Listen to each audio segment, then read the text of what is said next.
Welcome to this explainer. Let's just jump right into it, shall we? Today, we're unpacking the modern art period, which spans roughly from the 1860s to the 1960s. Now, I know a lot of people think modern art is just, a series of random splashes of paint or chaotic, disconnected ideas. But as we're going to see, it's actually the most explosive, revolutionary, and strangely logical century in all of art history. What we're really looking at here is a 100-year continuous chain reaction of pure rebellion. By the time we wrap up, the next time you walk into a modern art museum, you won't just see paint on canvas. You're going to see a century-long domino effect of broken rules. So if a camera perfectly captures reality, what is the point of a painting? Take a second and really think about that. Because back in 1839, the invention of photography presented this massive existential threat to traditional painters. I mean, for centuries, an artist's main job was essentially to document reality. But suddenly, if a mechanical camera can just snap a perfect, flawless likeness in an instant, what are painters even doing? This technological shock literally forced artists to fundamentally rethink their entire purpose. They had to start exploring what a camera couldn't capture, things like raw emotion, fleeting light, and deep inner psychology. You see, before the 1860s, academic art ruled everything. We're talking strict, elite institutions that demanded absolutely flawless realistic technique, invisible brushstrokes, and these grand, heavy historical or religious themes. But then, bam, the shock of the Industrial Revolution hits. You have rapid, gritty urbanization, roaring steam engines, and an entirely new, chaotic pace of life taking over.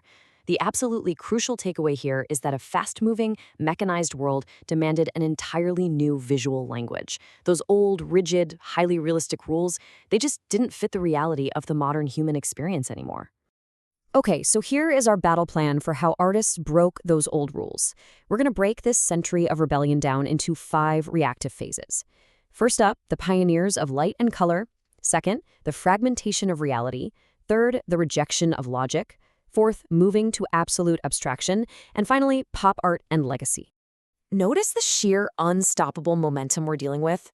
Modern art wasn't just one big random leap, it was a really tight domino effect.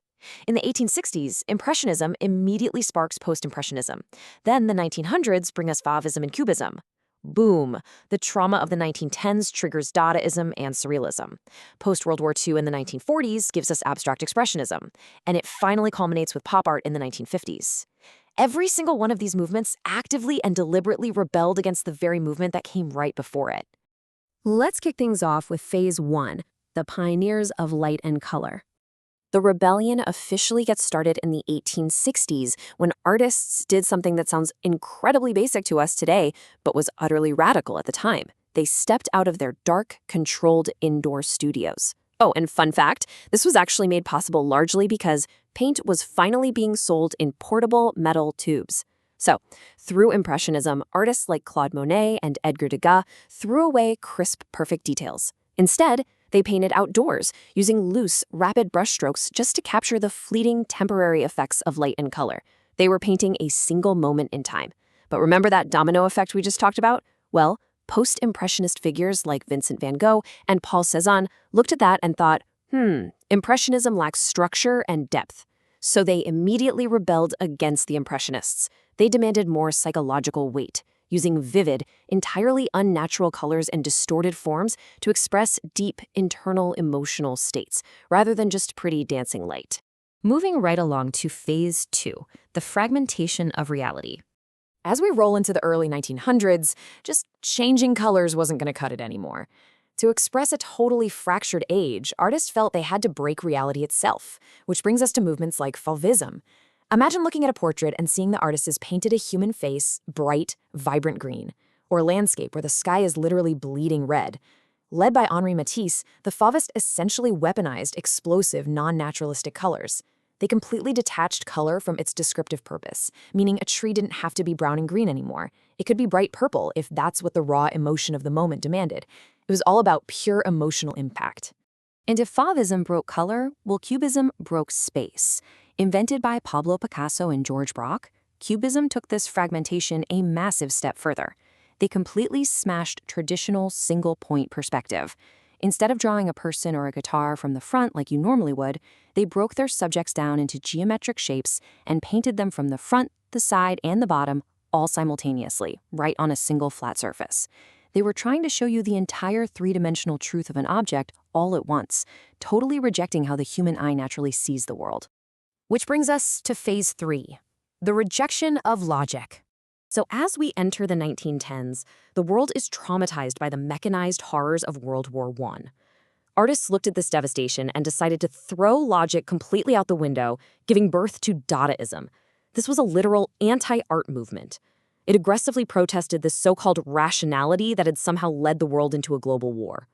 They did this using bitter satire, complete visual nonsense, and these things called found objects. The most famous example, Marcel Duchamp taking a literal store-bought plumbing urinal, calling it fountain, and claiming it as art. Yes, a literal toilet fixture. It was perfectly aggressively absurd. And that was exactly the point. The Dadaists were mocking a rational society that had just rationally organized the slaughter of millions. Now, Surrealism built perfectly on that exact rejection of logic. But instead of mocking society outwardly, Surrealists dove inward. They were heavily influenced by Sigmund Freud's brand new theories of the subconscious mind. Artists like Salvador Dalí painted highly detailed, hyper-realistic dreamscapes full of really bizarre juxtapositions. I mean, just think of his famous melting clocks.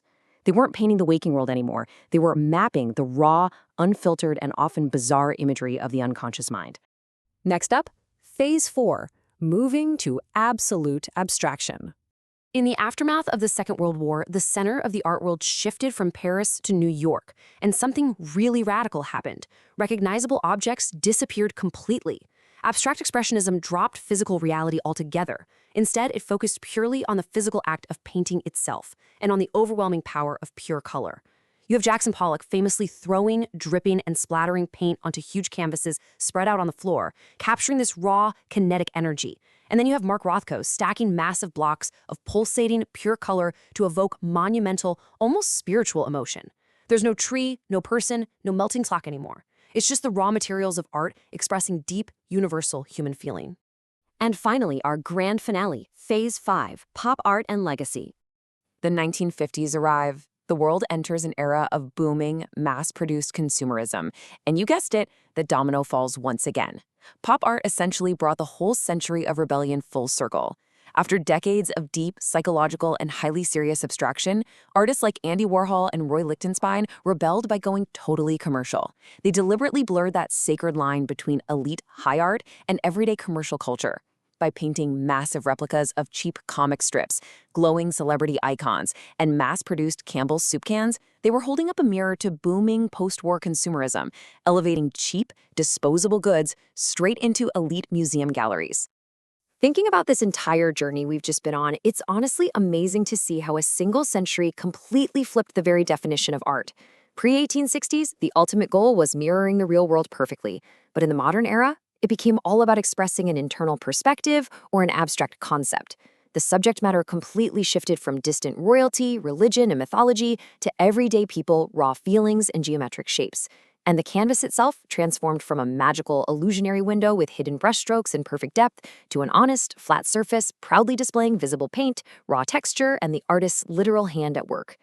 Which brings us to the very end of our modern journey, and an incredibly fascinating paradox. By the late 1960s, when an everyday, mass-produced soup can was successfully turned into a priceless museum piece, it begged the ultimate question. If a soup can is art, what is left to rebel against? The traditional boundaries were entirely gone. That profound question effectively closed the explosive chapter on modern art and forced open the door to the rule-breaking, concept-driven world of postmodernism that followed. Thank you so much for joining me on this explainer. I really hope it changes how you walk through your next gallery, and definitely keep exploring.